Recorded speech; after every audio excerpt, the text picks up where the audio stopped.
Doctor Baba Saheb Ambedkar open university.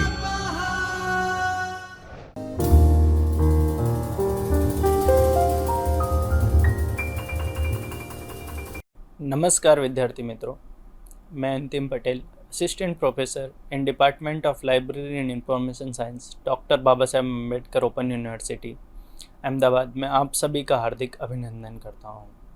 आज इस video lecture series में हम ML 2102 information processing and retrieval के बारे में चर्चा करेंगे।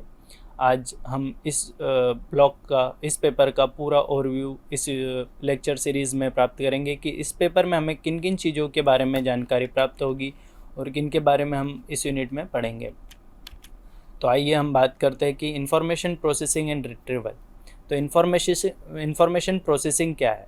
तो आप इन्फॉर्मेशन को जानते ही, जब हम उस इन्फॉर्मेशन को प्रोसेस करते हैं, मान लीजिए acquisition, recording, organisation, retrieval, display and dissemination of information. हमारे मोस्टली लाइब्रेरी की भाषा में हम बात करें तो हम इन्फॉर्मेशन को प्रोसेस किस तरीके से करते हैं कि जैसे हम बुक्स है, जो इन्फॉर्मेशन है बुक्स में, उसे हम परचेस करते हैं, मतलब एक्विजिशन प्रोसेस करते हैं या रिकॉर्ड करते हैं उसे रिकॉर्डिंग ऑडियो वीडियो फॉर्मेट में। देन उसको ऑर्गेनाइजेशनल लेवल की हम उसे ऑर्गेनाइजेशन करते हैं कि किस तरीके से बुक है या आर्टिकल्स है तो उनको ऑर्गेनाइजेशन करके उन्हें क्लासिफिकेशन, कैटलॉगिंग लाइब्रेरी में करते हैं। देन उसको रिट्रीवल करते हैं कि वो इन्फॉर्मेशन रिट्रीवल के फॉर्म में आ जाए कि रिट्रीव हो। देन उन्हें डिस्प्ले करते हैं, कोई इशू रिटर्न कराता है, डिसेमिनेशन ऑफ इन्फॉर्मेशन हो जाता है। तो मोस्टली इन्फॉर्मेशन प्रोसेसिंग की उसे रॉ फॉर्मेट में जो डेटा था, डेटा से इन्फॉर्मेशन में बना, उस इन्फॉर्मेशन को हमने प्रोसेस किया, एक्वायर किया, देन हमें उसे ऑर्गेनाइज करके, देन उसे हमने रिट्रीवल करके डिस्प्ले किया, प्रेजेंट किया और उसे यूज़र तक पहुंचाया, तो डिसेमिनेट ऑफ इन्फॉर्मेशन हो गया। देन अगर हम बात करें इन्फॉर्मेशन रिट्रीवल क्या है, किस तरीके से हम जो भी हमारे रिसोर्सेस है या जो भी सेंटर्स है, जो भी इन्फॉर्मेशन के जो डेटाबेसेस है, उसे किस तरीके से हम इन्फॉर्मेशन को रिट्रीव करें, किस तरीके से हम इन्फॉर्मेशन को रिट्रीव करें, सर्च के थ्रू हम वो इन्फॉर्मेशन प्राप्त करें, उसकी बात यहाँ पे आती है। तो हम बात करें तो it is the science of searching for information in documents. किसी डॉक्यूमेंट्स में या किसी डेटाबेस में जो हम सर्च करते हैं उसको इन्फॉर्मेशन रिट्रीवल कहा जाता है कि किस तरीके से सर्च किया जाए, उसके बारे में यहाँ बात होती है।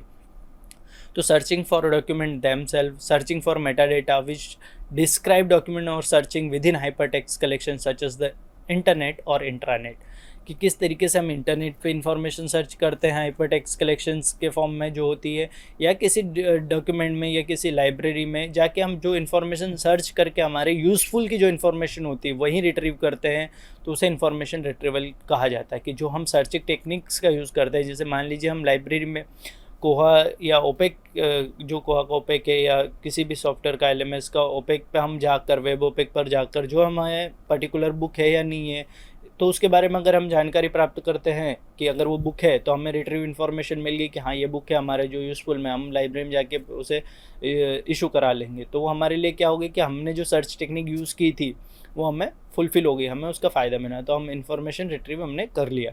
तो उसके बारे में हम यहाँ चर्चा करेंगे। तो आइए तो हम पहले इस पेपर का स्ट्रक्चर जान ले कि इस पेपर का स्ट्रक्चर क्या है। ML 102 का स्ट्रक्चर क्या है इंफॉर्मेशन प्रोसेसिंग एंड रिट्रीवल का। तो इसमें हम बात करते हैं कि ये 2 पार्ट्स में डिवाइड है, इसमें 5 ब्लॉक्स हैं और 19 यूनिट्स है। तो हम ब्लॉक्स की अगर बात करें तो पार्ट 1 में जो ब्लॉक्स है वो 2 ब्लॉक्स हैं, पार्ट 2 में 3.4 एंड 5th 3 ब्लॉक्स है। तो अगर हम पार्ट 1 में ब्लॉक 1 की बात करें तो उसमें हम ऑर्गेनाइजेशन ऑफ इन्फॉर्मेशन का ऑर्गेनाइजेशन किस तरीके से किया जाता है, किस फॉर्मेट में है, किस उसका टाइप क्या है, तो किस फॉर्मेट में, किस उसका मीडियम में उसे ऑर्गेनाइज किया गया है। देन अगर हम ब्लॉक 2 की बात करें तो बिब्लियोग्राफिकल डिस्क्रिप्शन, उसके हर पार्टिकल, जैसे आर्टिकल है तो आर्टिकल का बिब्लियोग्राफिकल डिस्क्रिप्शन अलग होगा, किसी डेटाबेस का बिब्लियोग्राफिकल डिस्क्रिप्शन अलग होगा, या किसी ह्यूमन रिसोर्सेज का अलग होगा। हर चीज़ का एक, जो भी हमारी बुक है, ऑडियो बुक है, हर किसी का एक बिब्लियोग्राफिकल डिस्क्रिप्शन होता है। तो उन डिस्क्रिप्शन के बारे में हम ब्लॉक 2 में पढ़ेंगे। देन अगर हम बात करते हैं ब्लॉक 3, कंटेंट डेवलपमेंट, किस तरीके से कंटेंट को डेवलप किया जाता है, उसमें किन फॉर्मेट्स का यूज़ किया जाता है, किस तरीके से कंटेंट होना चाहिए। जैसे एक बुक है तो उसका एक स्ट्रक्चर है कि इस तरीके से एक बुक होनी चाहिए, या एक आर्टिकल में ये चीज़ें होनी चाहिए, या बुक रिव्यू में ये चीज़ें होनी चाहिए। तो उस कंटेंट डेवलपमेंट में कि हम जो न्यू कंटेंट डेवलप कर रहे हैं उसमें क्या क्या चीज़ें होनी चाहिए, उसके बारे में हम यहाँ चर्चा करेंगे। देन आता block 4 information storage and retrieval system. तो हम यहाँ पे पढ़ेंगे कि जो इन्फॉर्मेशन स्टोर करते हैं जिनमें हम, और जो रिट्रीव करते हैं, तो इन्फॉर्मेशन स्टोरेज सिस्टम्स क्या क्या है, इन्फॉर्मेशन रिट्रीवल सिस्टम्स क्या क्या है, उनके बारे में हम यूनिट ब्लॉक 4 में पढ़ेंगे। और ब्लॉक 4 की अगर हम बात करें तो मेनली फोकस है इन्फॉर्मेशन रिट्रीवल, किस तरीके से इन्फॉर्मेशन को रिट्रीव किया जाता है, कौन कौन से सर्च टेक्निक्स का यूज़ किया जाता है, किस तरीके से सर्च करना चाहिए, और क्या यूजेस है, उनका डिसएडवांटेज, नीड क्या है, तो उसके सारी चीज़ों के बारे में, सारे एस्पेक्ट्स के बारे में हम ब्लॉक 5 में बात करेंगे। तो आइए हम ब्लॉक 1 पे जाते हैं, ऑर्गेनाइजेशन ऑफ इंफॉर्मेशन, किस तरीके से इंफॉर्मेशन को ऑर्गेनाइज किया गया है, उसमें हम बात करते हैं यूनिट 1। यूनिट 1 में हम बात करते हैं intellectual organisations of information, IOI भी जिसे कहा जाता है, तो उसकी मीनिंग क्या है, वो नेसेसरी क्यों हुआ, किस तरीके से हम इंटेलेक्चुअली ऑर्गेनाइजेशन इंफॉर्मेशन को ऑर्गेनाइजेशन करते हैं। देन इसमें प्राइमरी कम्युनिकेशन क्या है, इसमें इंडेक्सिंग सिस्टम्स यूज़ होते हैं, किस तरीके से उन्हें इंडेक्सिंग किया जाए। ड्राइव्ड इंडेक्सिंग सिस्टम और असाइंड इंडेक्सिंग सिस्टम्स की बात यहाँ पे आती है। IOI एंड इंडेक्सिंग लैंग्वेजेस की बात करें तो हम इसमें क्लासिफिकेशन सिस्टम्स के जरिए भी ऑर्गेनाइजेशन इन्फॉर्मेशन का करते हैं, जैसे DDC UDC के थ्रू किया जाता है। देन सब्जेक्ट हेडिंग और थिजोराई, और इनके थ्रू भी किया जाता है। सब्जेक्ट हेडिंग हम उन्हें देते हैं, जैसे कैटलॉगिंग करते हैं, तो उससे भी एक जो हमारी इन्फॉर्मेशन वो ऑर्गेनाइज्ड वे में रहती है, तो उसके बारे में हम यहाँ पे चर्चा करेंगे। इसमें हम पढ़ेंगे कि इन यूज़र सर्विसेज में इनका क्या महत्व है, उसमें सर्च एस्पेक्ट्स में इनकी ज़रूरत क्यों है, किस तरीके से होता है। देन कंटेंट एनालिसिस में इनका क्या पर्पस है, मीनिंग एंड पर्पस, उसके बारे में हम बात करेंगे। IRS इंफॉर्मेशन रिट्रीवल सिस्टम में चेंजिंग इन्वायरमेंट में इसका क्या इफेक्ट है, जैसे सर्च फैसिलिटीज़ क्या क्या प्रोवाइड करते हैं ये लोग, सर्च टेक स्ट्रेटजीज क्या क्या यूज़ करते हैं। देन एग्जांपल्स की अगर हम बात करें तो इलस्ट्रेटिंग इंफॉर्मेशन स्टोरेज इन रिट्रीवल फंक्शंस को किस तरीके से इलस्ट्रेट किया जाता है, उसके बारे में। फ्यूचर ट्रेंड्स क्या है, IOI के फ्यूचर ट्रेंड्स क्या है, इंफॉर्मेशन ऑर्गेनाइजेशन इंस्टीट्यूशंस के। हम इसमें बात करते हैं यूनिट 2 इंडेक्सिंग लैंग्वेजेस की अगर हम बात करेंगे तो उसमें पार्ट 1 में है concept and types, subject headings, list and thesauri. अगर हम इंडेक्सिंग लैंग्वेजेस की बात करें तो इसमें भी यूनिट पार्ट 1 है एंड पार्ट 2 है। तो पार्ट 1 में हम बात करेंगे कि इंडेक्सिंग क्या है, इंडेक्सिंग के टाइप्स क्या क्या है, किस तरीके से, और उसका क्लासिफिकेशन क्या है, एंड टाइप्स ऑफ इंडेक्सिंग की बात की जाएगी। देन इंडेक्सिंग लैंग्वेजेस कौन कौन से है उनके बारे में हम यहाँ पे चर्चा करेंगे। वोकेबुलरी कंट्रोल किस तरीके से किया जाता है, होता है, क्या है वोकेबुलरी कंट्रोल, जैसे controlled versus natural language. Natural जैसे हम कोई चीज़ पढ़ बोल रही है, हम कुछ भी उस वर्ड को बोल दिया, जैसे चेयर है, टेबल, बट उसको एक यूनिफॉर्म की, जिससे सारे विश्व में वो एक यूनिफॉर्मिटी बनी होती है। जैसे कंप्यूटर को कंप्यूटर ही कहा जाए, कोई डब्बा भी कहते हैं कि एक लैंग्वेज में, मोस्टली लोग बोलते हैं डब्बा है, तो इस तरीके से वो, पर कंप्यूटर एक यूनिफाइड नेम है, तो उसकी बात की जाती है। Methods of vocabulary control, methods कौन कौन सी होती है। देन क्लासिफिकेशन स्कीम क्या क्या यूज़ की जाती है, उनके बारे में पढ़ेंगे। देन सब्जेक्ट हेडिंग्स लिस्ट, जो भी सब्जेक्ट हेडिंग लिस्ट्स हैं उनके बारे में, जैसे LCHS की है या सेयर्स लिस्ट है, उनके बारे में। थिजोरस की बात करेंगे हम, थिजोरोफेसेट्स की बात करेंगे, क्लोजर्स की बात करेंगे, तो कौन कौन से इसमें इवॉल्व होते हैं उनके बारे में बात की जाएगी।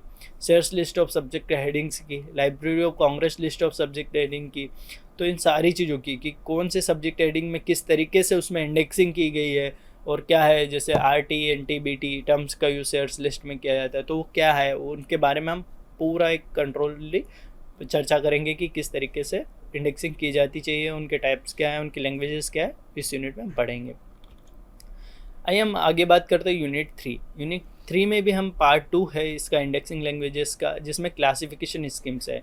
पहले हमने सारी जो पढ़ी वो इंडेक्सिंग लैंग्वेज, सब्जेक्ट्स हेडिंग्स थी या लिस्टिंग थी, उनके बारे में चर्चा की। देन हम बात करते हैं पार्ट 2 में इंडेक्सिंग के लिए क्लासिफिकेशन स्कीम्स का भी यूज़ किया जाता है, जैसे अगर DDC डिविड डेसिमल क्लासिफिकेशन स्कीम की बात करें, या UDC universal decimal classification scheme, library of Congress classification scheme, colon classification scheme, या ब्लिस बिब्लियोग्राफिकल क्लासिफिकेशन स्कीम, या BSO board system of ordering scheme की बात करें, या स्पेशल क्लासिफिकेशन सिस्टम्स की बात करें, तो ये सारे जितने क्लासिफिकेशन स्कीम्स हैं उनका भी इंडेक्सिंग में यूज़ होता है। क्योंकि हम कोई कहीं ना कहीं इंडेक्सिंग में, जैसे कि अगर हम बात करें POPSI की बात करें, या जो भी चेन प्रोसीजर की बात करें, जो चेन प्रोसीजर फॉलो होता है, चेन प्रोसीजर में हम कौन से सीसी की मोस्टली सीसी के बेसिस पे करते हैं, तो कॉलन क्लासिफिकेशन यूज़ हुआ। तो इसी तरीके से हम जहाँ इंडेक्सिंग करते हैं हमारा कहीं ना कहीं हमारे जो भी क्लासिफिकेशन स्कीम है उनके बेसिस पे भी हम इंडेक्सिंग कर सकते हैं। जैसे लाइब्रेरी में हम डीडीसी का यूज़ करके बुक्स को अरेंज करते हैं, तो मोस्टली एक तरीके से वो उनका ऑर्गेनाइजेशन ही हुआ। देन हम बात करते हैं trends of research in classification system. Classification research system में क्या क्या ट्रेंड्स आए हैं, नए ट्रेंड्स क्या है, जैसे वेब डीवे की बात करें या ऑनलाइन क्लासिफिकेशन स्कीम्स जो आ रही है आजकल, तो उनके बारे में क्या क्या नए ट्रेंड्स आए हैं उन पर हम चर्चा करेंगे। हम बात करते हैं unit 4 indexing systems and techniques. Indexing systems क्या क्या है, टेक्निक्स क्या है, उनके बारे में हम यहाँ चर्चा करेंगे। तो फर्स्ट अगर बात करें तो हम indexing principles and processes, indexing की प्रिंसिपल्स क्या क्या हैं, प्रोसेसेस क्या है, उनके बारे में हम चर्चा करेंगे। तो उसका पर्पस क्या है, फर्स्टली इंडेक्सिंग का पर्पसेस क्या है, उनमें प्रॉब्लम्स क्या है, उसकी प्रोसेस क्या है, लैंग्वेज क्या है, थ्योरी क्या है, उनके बारे में हम चर्चा करेंगे। देन इंडेक्सिंग क्राइटेरिया, इंडेक्सिंग का भी एक क्राइटेरिया होना चाहिए कि किस तरीके से हम उसे, तो उसी तरीके से उनकी जो भी लैंग्वेज होगी या जो भी हम सिस्टम फॉलो करेंगे उसका एक पर्टिकुलर फॉर्मेट होगा या पर्टिकुलर स्ट्रक्चर होगा, उसी बेसिस पे हम उसे इंडेक्सिंग करेंगे। तो इंडेक्सिंग पॉलिसीज़ क्या होनी चाहिए, क्वालिटी कंट्रोल इन इंडेक्सिंग, किस तरीके से क्वालिटी कंट्रोल हो, यूनिफॉर्मिटी हो, सब कुछ होना चाहिए। अगर हम मान लीजिए एक इंडेक्सिंग कर रहे हैं बट हम थोड़ा उसमें यूनिफॉर्मिटी नहीं है तो वो हमारी इंडेक्सिंग का कोई यूज़ नहीं है। सब में एक समान होनी चाहिए सब, तो उसको भी कंट्रोल करना चाहिए, क्वालिटी अच्छी होनी चाहिए। देन हम बात करते हैं pre coordinated indexing system and post coordinate indexing system. तो अगर हम प्री की बात करें तो उसमें आता है cutter rules for dictionary catalogue, Kaizer, systematic indexing, chain indexing आता है, रिलेशनल इंडेक्सिंग आता है, कोट्स सब्जेक्ट इंडेक्सिंग आता है, प्रेसिस आता है, कंपास आता है, and POPSI, postulated based permuted subject indexing. हम बात करेंगे पोस्ट कोऑर्डिनेट इंडेक्सिंग सिस्टम में, तो इसमें यूनिटर्म आता है, ऑप्टिकल कोइंसिडेंस कार्ड आता है, पिकअप बू आता है, एज नोट्स कार्ड आता है, पोस्ट कोऑर्डिनेट सर्चिंग डिवाइसेस आती है, उसकी बात करेंगे हम। इसमें 4 इंडेक्सिंग सिस्टम्स को पढ़ेंगे। देन आता है ऑटोमेटिक इंडेक्सिंग जो कि हमारे सॉफ्टवेयर एआई टेक्निक्स के थ्रू ऑटोमेटिक इंडेक्सिंग हो जाता है, उसके बारे में हम यहाँ पे पढ़ेंगे।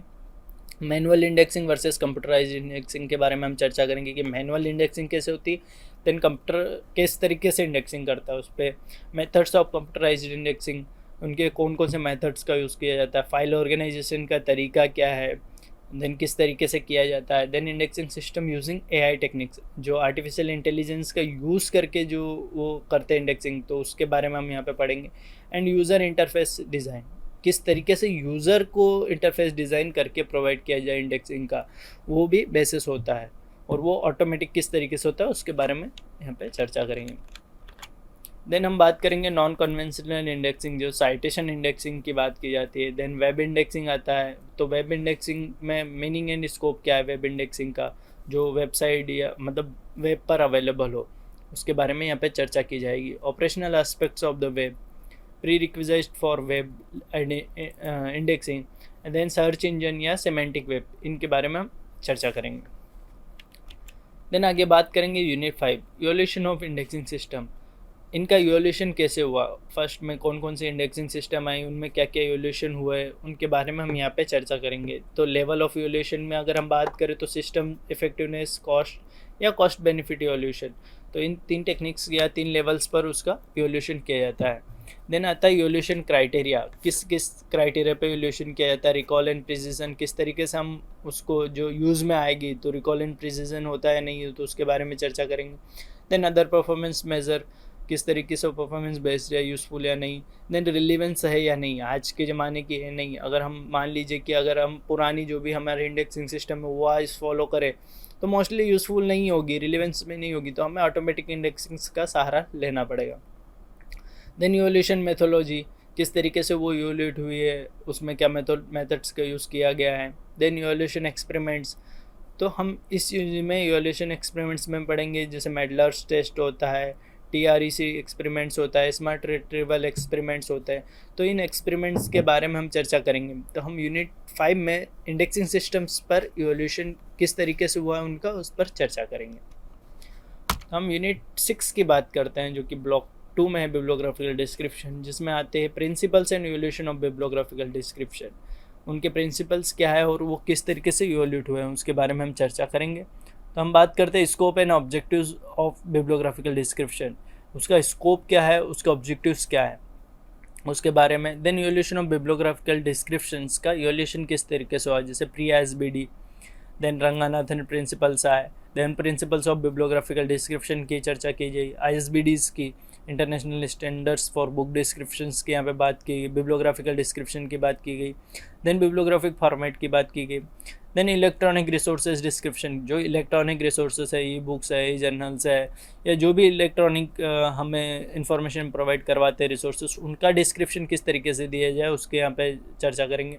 Then models of bibliographical description, bibliographical description के लिए कौन कौन से मॉडल्स यूज़ होते हैं उनके बारे में चर्चा करेंगे। देन हम बात करते हैं bibliographical description entities, attributes and relationship. उसमें एंटिटीज़ क्या क्या होती हैं, एट्रीब्यूट्स क्या होगी और उनका एक दूसरे से रिलेशनशिप क्या होनी चाहिए, उनके बारे में भी चर्चा करेंगे। Then applications of principles of bibliographical description के एप्लीकेशंस क्या है, जैसे उसके एक्सेस पॉइंट्स क्या होने चाहिए, ऑथोरिटी रिकॉर्ड्स क्या होना चाहिए, या फाउंडेशन फॉर सर्च कैपेबिलिटीज़ क्या होनी चाहिए, डिस्प्ले किस तरीके से होना चाहिए, या उनका डिस्क्रिप्शन क्या होना चाहिए, एक दूसरे से रिलेशन क्या होना चाहिए। तो उन सारी चीज़ों के बारे में हम यहाँ पे पढ़ेंगे, जानकारी प्राप्त करेंगे। Then mapping of bibliographical data elements to user task, किस तरीके से हम जो बिब्लियोग्राफिकल हमने डाटा एलिमेंट्स किए हैं और यूज़र के परफॉर्मेंस की, यूज़र को तो उनका मैपिंग किस तरीके से करेंगे, अरेंजमेंट, तो उस पर भी हम चर्चा करेंगे। Then interoperability and crosswalk पर भी चर्चा करेंगे। देन हम बात करते हैं unit 7 rules for BD, bibliographical description के रूल्स क्या है, इट्स ओरिजिन, इसका ओरिजिन किस तरीके से हुआ। Then development of Anglo American code, LA cataloguing rules, then rules for descriptive cataloguing, library of Congress LC, then Anglo American cataloguing rules ACR2। तो इसका डेवलपमेंट भी के बारे में हम यहाँ चर्चा करेंगे। वैसे तो बहुत सारे रूल्स हैं बट ALA के बारे में हम यहाँ मोस्टली चर्चा करेंगे कि उसका डेवलपमेंट किस तरीके से हुआ। Then international standard book description ISBD के बारे में चर्चा करेंगे। Then impact of ISBD on cataloguing code, कि जो कैटलॉगिंग कोड्स आए उनमें ISBD का इम्पैक्ट कैसे पड़ा। तो अगर हम बात करें तो ACR2 जो आया उसमें मोस्टली ISBD का फॉर्मेट यूज़ किया गया, मोस्टली उसे इन्वॉल्व किया गया, तो उसका इम्पैक्ट उस पर पड़ा, उसके आधार पर उसमें थोड़े बहुत चेंजेस किए गए ACR2 के मुकाबले। Then bibliographical description for non print material, print material के लिए बिब्लियोग्राफिकल डिस्क्रिप्शन तो हम मोस्टली पढ़ते हैं, बट नॉन प्रिंट मटेरियल जो प्रिंट नहीं होते हैं उनके बारे में भी, जो इलेक्ट्रॉनिक रिसोर्सेस होते हैं उनका बिब्लियोग्राफिकल डिस्क्रिप्शन के लिए क्या गाइडलाइंस यूज़ होती है, या जो भी इंटरनेट रिसोर्सेस हैं, ऑनलाइन रिसोर्सेस हैं, उन पर किस तरीके से हम उनका इलेक्ट्रॉनिक, जैसे वेबसाइट है, वेब ब्लॉग्स हैं, या जो भी हमारे सोशल मीडियाज हैं, या जो भी अदर प्लेटफॉर्म है, डाटाबेसेस है, या ई जर्नल्स है, ई बुक्स है, तो उनका किस तरीके से हम उनका बिब्लियोग्राफिकल डिस्क्रिप्शन देते हैं, तो उसके बारे में भी चर्चा करेंगे। उनकी गाइडलाइंस क्या है, किस तरीके से फॉलो करना चाहिए। Then rules for description of electronic resources in ASR2 revision, जो 2002 में उसका रिवीजन हुआ 2R, उस पर किस तरीके से उसका डिस्क्रिप्शन दिया गया है उसके बारे में चर्चा करेंगे। देन हम बात करते हैं unit 8 standards for bibliographical record format, जो स्टैंडर्ड्स है बिब्लियोग्राफिकल रिकॉर्ड फॉर्मेट के लिए, उसमें कौन कौन से स्टैंडर्ड्स का यूज़ किया जाता है, जैसे कि ISBD मार्क फॉर्मेट का, then UNIMARC, then CCF common communication format. Then Indian standards में अगर हम बात करें तो BIS जो स्टैंडर्ड्स प्रोवाइड कराता है, ब्यूरो ऑफ इंडियन स्टैंडर्ड्स, उनके बारे में चर्चा करेंगे यूनिट 8 में। हम बात करते हैं यूनिट 9 मेटा डाटा। हम इसमें क्या पढ़ेंगे, data about data, mark 21 856 field की चर्चा करेंगे, जिसमें हम पढ़ेंगे कि मार्क 21 क्या है, फील्ड 856 क्या है, then procedure of ERD electronic resources description का प्रोसीजर क्या है।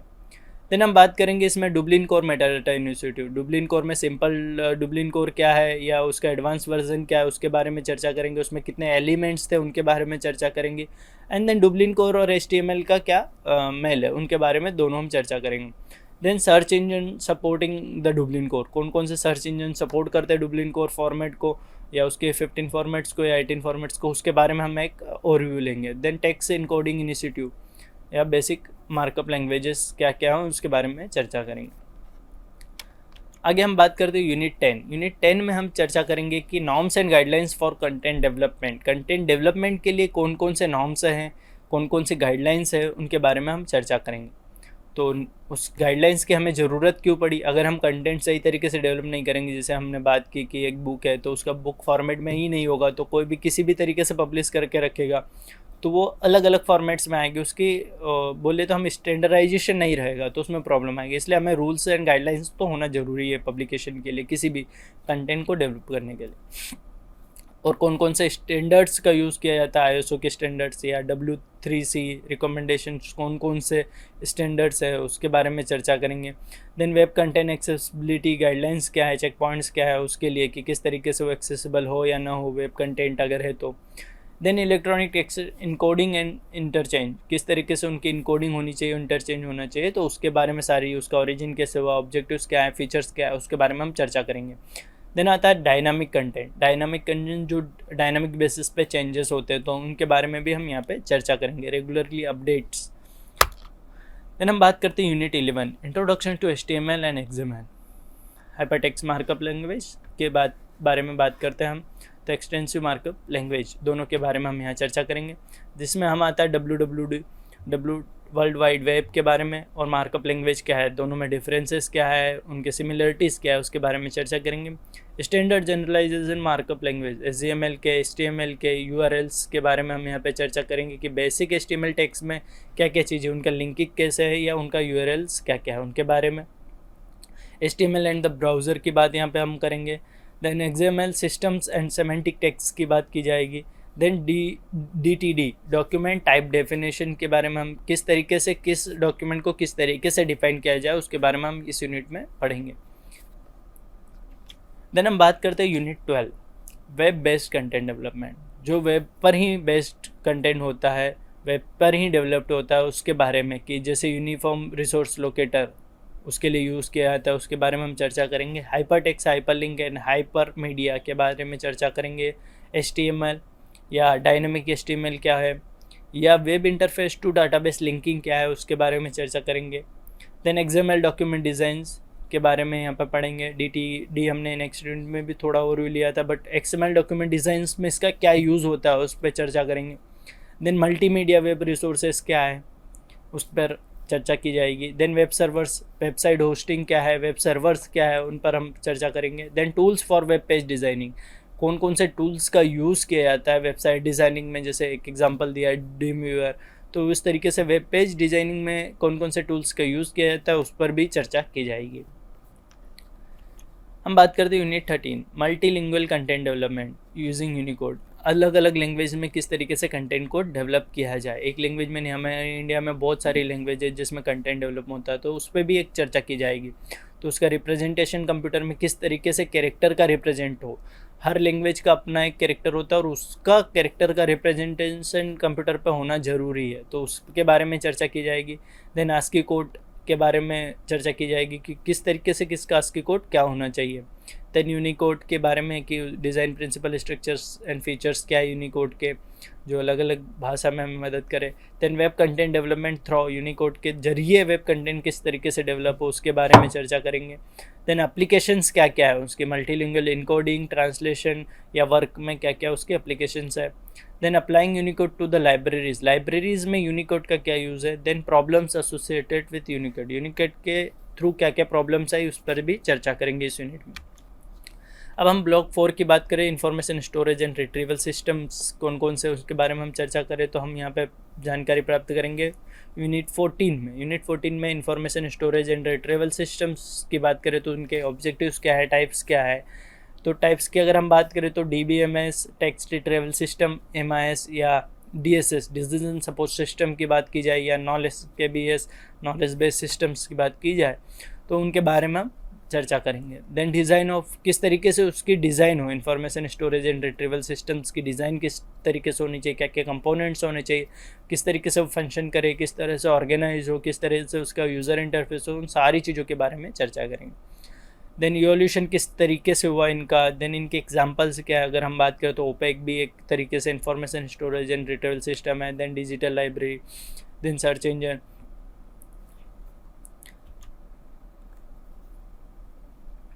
देन हम बात करते हैं unit 15 compatibility of ISR system. इसमें नीड्स, स्कोप एंड एरियाज़ की बात करेंगे कि वो उनके नीड्स क्या है, ज़रूरत क्यों पड़ी, स्कोप क्या है, एरियाज़ क्या क्या है। देन प्रिंसिपल इशूज़ क्या क्या हैं उसके बारे में। Then compatibility of online IR systems, information retrieval systems की कॉम्पेटिबिलिटी क्या है, जैसे Z39 स्टैंडर्ड्स फॉलो करता है नहीं, प्रोटोकॉल्स क्या क्या हैं, किस तरीके से उनको फॉलो करता है। तो उन सारी चीज़ों के बारे में ओपन ऑनलाइन रिपोजिटरीज़ की यहाँ पे चर्चा की जाएगी। देन अप्रोचेस टूवर्ड्स कॉम्पेबिलिटी इन ISR, तो मल्टीटास्क अप्रोचेस की बात की जाएगी, या इंटरेक्टिव प्लानिंग किस तरीके से है, इंटरेक्टिव है या नहीं है, उसके बारे में चर्चा की जाएगी। Then quality control and compatibility, किस तरीके से क्वालिटी कंट्रोल है या नहीं है, उस पर भी चर्चा की जाएगी। आइए हम बात करते हैं यूनिट 16 इंटेलिजेंस इंफॉर्मेशन रिट्रीवल। जो AI की बात की जाती है कि आर्टिफिशियल इंटेलिजेंस का भी इंफॉर्मेशन रिट्रीवल सिस्टम में यूज़ किया गया है, तो उसमें क्या क्या यूजेस है उसके बारे में भी, जैसे एक्सपर्ट सिस्टम की बात करें तो एक्सपर्ट सिस्टम में क्या क्या यूजेस हैं उसके बारे में बात करेंगे कि expert system for information processing and retrieval, information को किस तरीके से ऑटोमेटिक प्रोसेस किया जाता है और रिट्रीव करने योग्य बनाया जाता है और रिट्रीव भी किया जाता है, तो उसके बारे में यहाँ पे चर्चा करेंगे। देन कंपोनेंट्स क्या क्या हैं उसके, नॉलेज रिप्रेजेंटेशन किस तरीके से होता है उसके बारे में यहाँ पे चर्चा करेंगे। देन आता है AI based description support system, किस तरीके से आर्टिफिशियल इंटेलिजेंस का यूज़ के डिस्क्रिप्शन सपोर्ट सिस्टम तैयार किया जाता है, उसका एवोल्यूशन किस तरीके से हुआ, या उसका नॉलेज बेस्ड डिसीजन किस तरीके से वो नॉलेज लेता है, किस तरीके से डिसीजन लेता है और हमें इन्फॉर्मेशन प्रोवाइड करता है, इन्फॉर्मेशन रिट्रीव करके देता है, उसके बारे में। देन उसके पैटर्न रिकॉग्नाइजेशंस क्या है उसके बारे में इस यूनिट में हम चर्चा करेंगे। देन हम ब्लॉक 5 की बात करें तो इन्फॉर्मेशन रिट्रीवल, किस तरीके से हम इन्फॉर्मेशन रिट्रीवल सर्च करते हैं उसके बारे में हम पढ़ेंगे। तो यूनिट 17 की बात की जाए तो information retrieval process and techniques की बात आती है, जिसमें हम फर्स्टली पढ़ेंगे कि डाटाबेस क्या है, किस तरीके से डाटाबेस बने हैं, मोस्टली एक ओवरव्यू छोटा सा, बाकी यूनिट्स में तो पढ़ेंगे।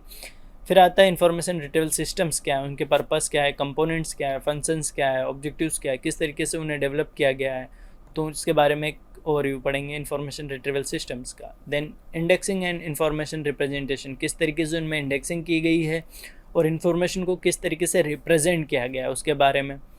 तो इसमें एक्सेस टू इन्वर्टेड फाइल्स, किस तरीके से इन्वर्टेड फाइल्स क्या है, उनका एक्सेस किस तरीके से होता है उसके बारे में। Then vocabulary control, vocabulary control tools क्या हैं उसके बारे में चर्चा करेंगे कि वोकेबुलरी जो होती है वो उसका एक स्पेसिफिक फाइल नेम जो भी होगा वो उस तरीके से उसको रिप्रेजेंट करेगा। देन सर्चिंग किस तरीके से, एग्जैक्ट मैच सर्च, जो हम एग्जैक्ट की वर्ड डालें उसी से सर्च हो, या बेस्ट मैच उससे बेस्ट रिलेटेड मैच हो, या पार्शियल मैच, तो इस तरीके से सर्चिंग की भी जो टेक्निक्स हो उसके बारे में यहाँ पे जानकारी प्राप्त हो। देन आगे हम बात करते हैं इसी यूनिट में information seeking end user interface, information किस तरीके से सीख करते हैं या इन्फॉर्मेशन की नीड क्या होती है, और यूज़र इंटरफेस, यूज़र को किस तरीके से इंटरफेस चाहिए जिससे वो इन्फॉर्मेशन रिट्रीव कर सके, मतलब यूज़र फ्रेंडली चाहिए मोस्टली। तो देन आता फीचर्स ऑफ IRS, उसके फीचर्स क्या हैं, जैसे ऑनलाइन सर्च सर्विसेज हैं, या ओपेक्स है, ई जर्नल सर्विसेज है जिसमें ऑनलाइन डेटाबेसेस भी हैं, डिजिटल लाइब्रेरीज़ हैं, तो उनके बारे में यहाँ पे जानकारी प्राप्त होगी। Web information retrieval system, web पर कौन कौन सा इन्फॉर्मेशन है जिनके जरिए उनकी कैरेक्टरिस्टिक्स क्या है, उनके फीचर्स क्या हैं, उनके जो भी प्रोसेस क्या है, इन्फॉर्मेशन का रिट्रीवल किस तरीके से होता है उसके बारे में। देन इंटेलिजेंस इंफॉर्मेशन सिस्टम, जैसे हमने एक फर्स्ट सिस्टम की बात की गई थी कि जो इंटेलिजेंस के जरिए हमें इंफॉर्मेशन रिट्रीव करके देते हैं, तो उसकी चर्चा करेंगे। देन आता है unit 18 information retrieval models and their application, जो भी इंफॉर्मेशन रिट्रीवल के मॉडल्स है जैसे डाटाबेस, इंफॉर्मेशन बेसेस या SQL जो उसमें यूज़ की गई है उनके बारे में हम चर्चा करेंगे। Then information retrieval techniques, information को रिट्रीव करने के लिए कौन कौन सी टेक्निक्स का यूज़ किया जाता है उसके बारे में चर्चा करेंगे। मॉडल बेस्ड ऑन इनपुट और आउटपुट, आउटपुट और इनपुट और आउटपुट के बेस पे कौन कौन से मॉडल है, जैसे हम बेसिकली बात करेंगे इसमें डाटा रिट्रीवल मॉडल्स की, इन्फॉर्मेशन रिट्रीवल मॉडल्स की और नॉलेज रिट्रीवल बेस, जो कि इनपुट और आउटपुट के बेस पर काम करते हैं। देन बात करेंगे model based on theories and tools, जो थ्योरीज बेस पर जो जैसे बुलियन रिट्रीवल मॉडल जो एंड और इनका यूज़ करके, फूजी लॉजिक मॉडल के बेस पे जैसे set theoretical model, vector space model, या linguistic model language based, mathematical formulas based, या साइकोलॉजिकल मॉडल साइकोलॉजिकल इस पर, या इकोनॉमिक मॉडल या हाइपर लिंकेज मॉडल, इन मॉडल्स पर जो भी बेस्ड है, इन थ्योरीज पर जो बेस्ड है उनके बारे में मॉडल्स की हम चर्चा करेंगे, इंफॉर्मेशन रिट्रीवल टूल्स की। देन आता है लास्ट यूनिट हमारा unit 19, search strategies process and technique. किस तरीके से हम सर्च करें, हमारी टेक्निक्स क्या क्या होनी चाहिए, क्या प्रोसेस उसमें इन्वॉल्व होनी चाहिए होती है, उसके बारे में हम यहाँ पे चर्चा करेंगे। Search file an essential component. अगर हम बात करें तो सर्च, हमें फ़ाइल को सर्च करना पड़ता है या ढूंढना पड़ता है कहीं से, इन्फॉर्मेशन को सर्च करके हम उसे यूज़ करते हैं। मोस्टली सर्च में क्या क्या टेक्निक्स का यूज़ होता है उसके बारे में हम चर्चा करेंगे। जैसे कीवर्ड से हम सर्च करते हैं या फेज या कोई हमारे 2-4 वर्ड्स का हम डालते हैं उससे हम सर्च करते हैं। तो कीवर्ड्स एंड सब्जेक्ट सर्च की अगर हम बात करें तो इसमें यूज़ होता है बुलियन सर्च एंड और नॉट, इनसे हम करते हैं। ट्रंकेशन सर्च जो कि हम एक्सट्रिक्ट या इनसे कुछ वर्ड हमें पता नहीं होता उसके बारे में। देन प्रॉक्सिमिटी सर्च या फील्ड स्पेसिफिक सर्च, किसी स्पेसिफिक फील्ड के बारे में, या लिमिटिंग सर्च का हम यूज़ करते हैं। देन रेंज, या हम एक रेंज डिफाइन करते हैं कि इस रेंज से हमें इस रेंज तक चाहिए तो उसी रेंज में हम सर्च करते हैं, तो उस रेंज के बिटवीन में ही हमें सर्च करते हैं, तो वो सर्च टेक्निक्स का हम यूज़ करते हैं। देन आता है द इंफॉर्मेशन सर्च प्रोसेसेस, कि उसके में कौन कौन सी सर्च प्रोसेसेस का है, तो बेसिक फीचर्स या सर्च टेक्निक्स का यूज़ किया जाता है। ऑनलाइन सर्चिंग, ऑनलाइन जो हम वेब प्लेटफॉर्म पर उसमें किस तरीके से सर्च करते हैं। एक्सेस टू इन्फॉर्मेशन, वेब पर हम किस तरीके से इन्फॉर्मेशन को एक्सेस करें, उसके टूल्स क्या है, उनके डेटाबेसेस क्या है, कहाँ से हम इन्फॉर्मेशन किस तरीके से सर्च करें उसके बारे में एक ओवरव्यू दिया जाएगा। Then how the search engine works, जो सर्च इंजन होता है वो वर्क कैसे करता है, उसका फंक्शंस क्या है।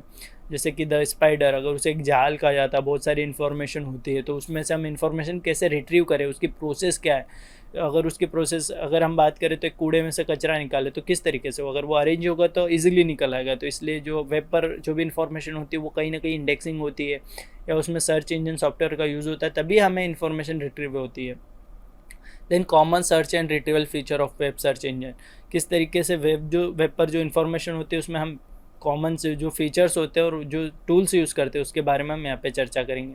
Then multiple database searching in common command language, बहुत सारे जो मोस्टली डेटाबेसेस ऐसे होते हैं जिनमें बहुत सारे जर्नल्स होते हैं, उनमें से हम डेटा इन्फॉर्मेशन रिट्रीव करते हैं, देन यूज़र को प्रोवाइड करते हैं। या कॉमन कमांड बेस या किसी कमांड के बेसिस पे हम इन्फॉर्मेशन डेटाबेस से रिट्रीव करते हैं। तो आज हमने मोस्टली इस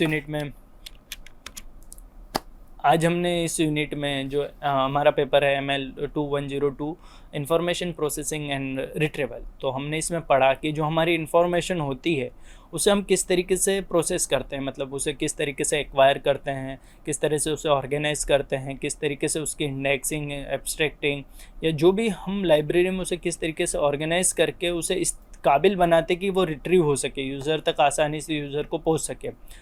देन हमने उसमें बढ़ा कि हमारे इंफॉर्मेशन स्टोरेज के लिए हम कौन कौन से सिस्टम्स का यूज़ करते हैं, कौन कौन से जो सॉफ्टवेयर्स हैं या जो टेक्निक्स होती है उसके बारे में हम पढ़ेंगे इस यूनिट में। देन उसे इंफॉर्मेशन रिट्रीवल, किस तरीके से इंफॉर्मेशन को रिट्रीव किया जाए उसके बारे में चर्चा करेंगे कि जो इंफॉर्मेशन रिट्रीवल सिस्टम्स हैं, जैसे हमने ओपेक की बात की, जो भी हमारे ऑनलाइन प्लेटफॉर्म्स है, वेब प्लेटफॉर्म्स है, तो उनके बारे में बात की। देन बिब्लियोग्राफिकल डिस्क्रिप्शन की बात की हमने इस यूनिट में कि इस पेपर में कि किस तरीके से हम जो बिब्लियोग्राफिकल हर जो भी डेटाबेसेस होते हैं या जो भी हमारा इलेक्ट्रॉनिक रिसोर्सेज होते हैं या जो प्रिंट रिसोर्सेज होते हैं, नॉन प्रिंट रिसोर्सेज, तो उनको बिब्लियोग्राफिकल डिस्क्रिप्शन किस तरीके से दिया जाना चाहिए, क्या क्या होते हैं, उनके फॉर्मेट्स क्या क्या हैं, उनके बारे में हमने चर्चा करेंगे।